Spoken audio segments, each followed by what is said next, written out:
we mustn't despair about the fact that the government has all the power. The government has the FBI. They have all their secret apparatus. They are watching us. I don't think I'm paranoid. They really are watching us. And they love that. So our job is to watch them. And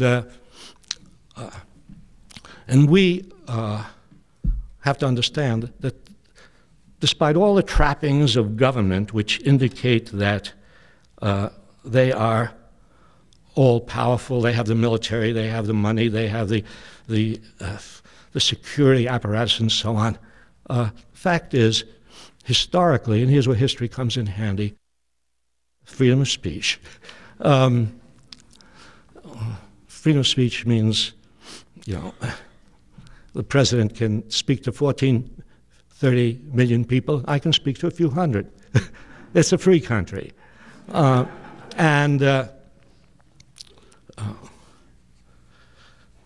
Keep this in mind about power, and keep this in mind about when the government says, when Bush says, oh, we will not retreat. We will not give in. We will stay the course no matter what. Oh, they ask him, what about the people? What about the fact that most people are opposed to this? Well, that doesn't bother me. Well, we've seen that in history. We've seen people say, oh, I will never yield. I will never give in. And they gave in. When enough people got together, when enough people organized, they gave in. We've seen that again and again.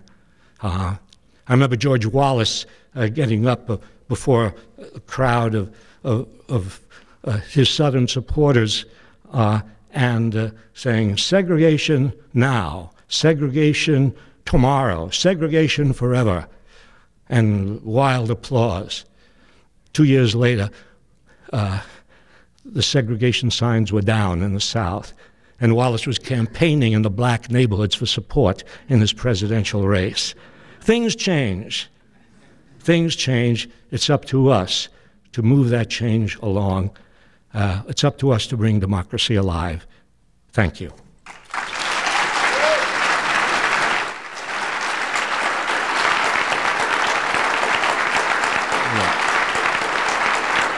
Thank you.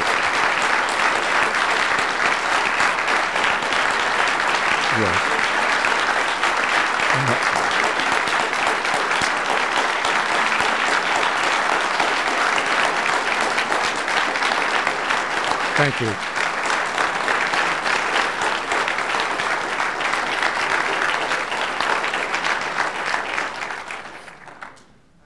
We're going to take questions for about a half an hour. There are 2 microphones up here. If you can line up in the side aisles if you have a question, and we'll just go back and forth between the microphones, starting with this one and then to that one, and go for a half an hour, and then we'll do book signings. So if you have questions, feel free to come on up to the aisles.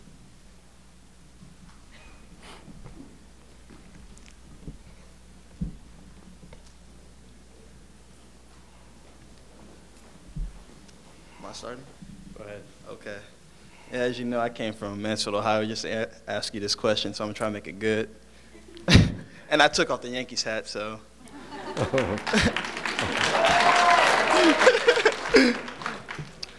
Being a community organizer and a student citizen, I just was asking for some advice as far as how do we stem the tide of cynicism and apathy, to keep that from breaching the levees of the optimism that you exude in other politicians or people like myself or other people who really care about things that's going on.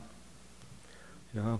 How do we stem the tide of cynicism and pessimism and hopelessness and all the things that all of us feel on Tuesday and Thursday and Saturday? And I think the key to that is, well, there are 2 keys to that, I think. One is history. One is going back and pointing to those times in the past when people have felt hopeless and people have felt that they couldn't do anything, but they acted anyway. And they acted and acted and acted, and then something happened. That's what happened. I lived in the South for 7 years during the years of the Civil Rights Movement, and I remember when I came into the South in the late 1950s, there was no sign, really, no really important sign of a great movement. And it looked kind of hopeless. But people began to do things. People began sitting in, and then the sit-in spread, and people went on the freedom rides, and the idea spread, and the demonstrations took place in this city, in that city, in another city. And soon the demonstrations were all over the South, and thousands of people were being put in jail, and the pictures were now going out all over the world, and the administration was becoming embarrassed. This is very important, to embarrass the people in power, even though we have leaders who are not easily embarrassed. But that I think is one answer to the question, and that is to show the history of those times when people have felt helpless. So at the beginning of the Vietnam War, and I remember this very distinctly, 1960, spring of 65, the beginning of the escalation of the war, we had a demonstration on the Boston Common against the war. 100 people showed up. And a few years later, well, October 69 actually, another anti-war meeting on the Boston Common, 100,000 people were there. The movement grew, it grew and grew because people didn't give up, people persisted, and people understood that all movements start small and all movements start with a kind of hopelessness and a feeling, what are we doing?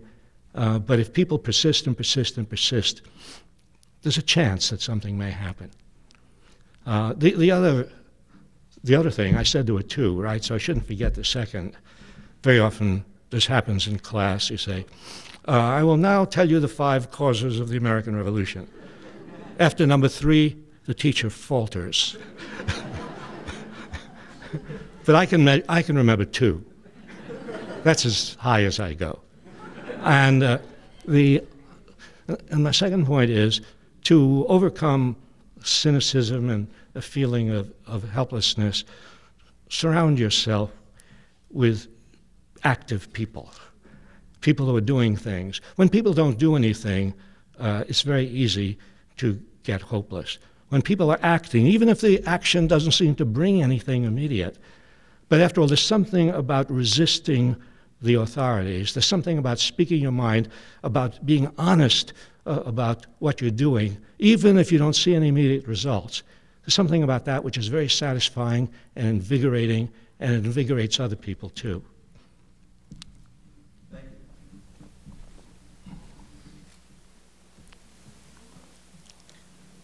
you. My question has to do with your tonight you brought up civil disobedience and the lack, I guess, of it now. And what makes me curious is why is that? And I just want to, there's people like Aaron Russo, who's a filmmaker who's got a movie out, America, Freedom to Fascism, and they're calling people, big people like that are calling for civil disobedience, but I think there's a lack of civil disobedience because of things like the Patriot Act. People are scared to, do that stuff as they weren't back in the 60s. But is there a connection between, that and the lack of people doing that kind of stuff today? And also, the truth movement for 9/11,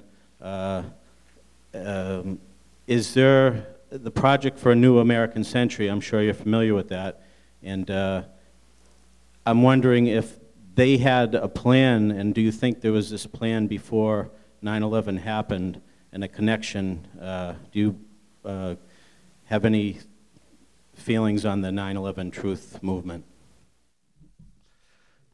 You all know about the 9/11 truth movement? No. I thought there are people, tell me if I'm misrepresenting, which I do. But people very often repeat the questions that they want to hear, and not the questions that were actually asked. So, but the truth, 9/11 truth movement, I think is a movement which is very suspicious of what happened on 9/11, suspicious of the official story, and they think that maybe there's another story, and they think that maybe the administration is hiding something serious. Well, frankly, I don't know.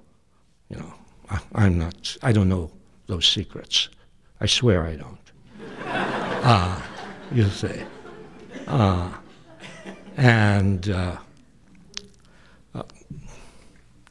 I'll just say this about 9/11. The administration has used 9/11, has used it to scare people and to do what it wanted.